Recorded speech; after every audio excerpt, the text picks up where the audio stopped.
Çaji e malit, një nga varietetet e çajrave që kemi në vendin tonë më të përdorshëm, më kurativ. Një ndër bimët më të veçanta të tokës shqiptare, kryesisht në të pjesës juglindore, jugore, pra kap zonën e Labëri, Korç, deri në zonën e Mallakastrës. Dhe është një bimë e cila ka ngacmuar vëmendjen e shumë botanistëve dhe biologëve të huaj. Fuqinë e saj të pazvendësueshme nga asnjë medikament tjetër farmaceutik. Na ndihmojnë në fushën e bronkeve, na lehtësojnë frymarrjen. Vajrat esenciale më të fuqishme janë të mishëruara këtu. Bregdetin dhe majën e malit ne I kemi të dyja tek kjo fije çaji që u kam në dorë.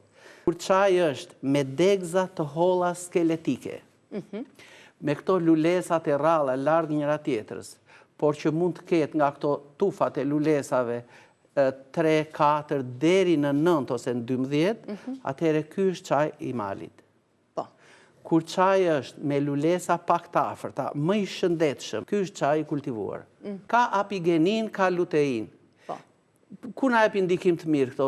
Drejt për drejtit e sistemi nervor. Qetësojnë dhe relaksojnë sistemi nervor. Me dekada të tëra është përdorur kundër gripit. Sepse lehtëson rrugët e frymarrjes, ndikon në izolimin e këtyre viruseve dhe në shkatërimin e tyre. Çaji I malit përdoret me shumë efikasitet në rastet e njerëzve që kanë diare, barkëqitje të shpesh.